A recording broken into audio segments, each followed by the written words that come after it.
আছেন তারা কত বড় স্বচ্ছতা বজায় রাখতে চাইছেন। এটা সবই নাটক।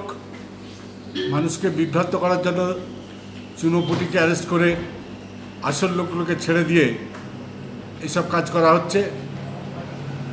আর বিজেপির দুর্নীতিবিদদের তো লড়ার ক্ষমতা বিজেপির নেই, কারণ যারা ইয়েদুরাপ্পাকে মুখ্যমন্ত্রী বানায়, যারা রেড্ডি ব্রাদার্স, যাদের সম্পদ হাজার হাজার কোটি টাকা লুট করেছে, তাদের যারা ছেড়ে দেয়, মেহুল চস্কি, ললিত মোদি, ওইসব মোদিদের এবং জয়শাহ, এসব যারা টাকা লুট করে নিয়ে পালিয়ে যায়, বিজয় মালিয়া যারা টাকা লুট করে পালিয়ে যায়, তাদের গ্রেপ্তার করতে পারেনি।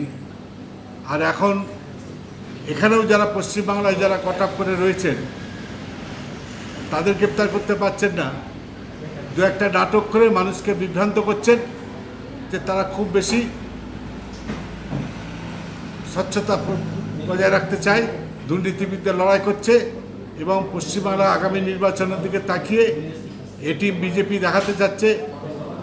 বি টিমের বিরোধিতা করে, তৃণমূল কংগ্রেসের বিরোধিতা করে কতগুলো লোককে অ্যারেস্ট করে দেখাচ্ছে কত বড় তৃণমূল বিরোধী। আর তৃণমূলও এই কয়েকজনকে বলি দিয়ে তারা দেখাচ্ছে তারা কত বিজেপির বিরুদ্ধে লড়াই করছে। সেই জন্য তাদের বিরুদ্ধে বিজেপি খড়গহস্ত হয়েছে। এ টিম বি টিমের এই লড়াই মানুষ জানে, একে মানুষ চিনে নিয়েছে। মানুষ আগামী দিনে ঠিকই সিদ্ধান্ত নেবে।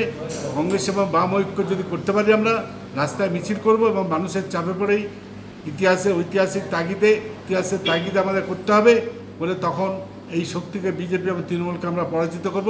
এদের নাটক বন্ধ করব। এরা প্রতারিত মানুষের টাকা এখনও ফেরত দেওয়ার ব্যবস্থা করতে পারেনি, কারণ প্রতারকদের গ্রেপ্তার করতে পারেনি। তাই আমরা প্রতারিত মানুষের টাকা ফেরত দেব।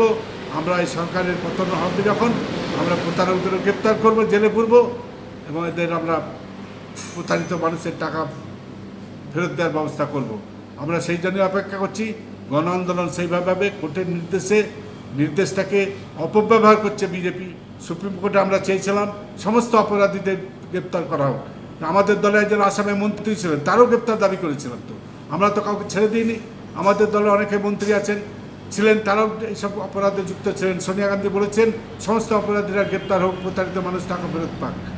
কিন্তু বিজেপি ক্ষমতায় আসার পর কোর্টের নির্দেশটাকে অপব্যবহার করে নিজের দলের লোকদের রেহাই দিচ্ছেন এবং নিজের দলের লোকের টানার জন্য বিজেপিতে যোগ দেওয়ার জন্য তাদের রেহাই দিয়ে দিচ্ছেন, সিবিআইকে হাতে পুতুল করে রেখে দিয়েছেন।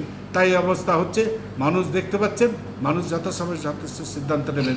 আর পশ্চিমবাংলা এ টিমের বি টিমের লড়াই মানুষ আনন্দের সঙ্গে উপভোগ করছে বটে, ঘৃণার সঙ্গে উপভোগ করছে। মানুষ দেখতে পাচ্ছে যে কীরকম একটা লড়াই হচ্ছে, এ টিম বি টিমের লড়াই।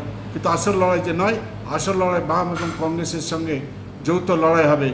এই যে যৌথভাবে লড়াই হবে তৃণমূল এবং বিজেপির সঙ্গে, সেদিন মানুষ দেখবে। ধন্যবাদ।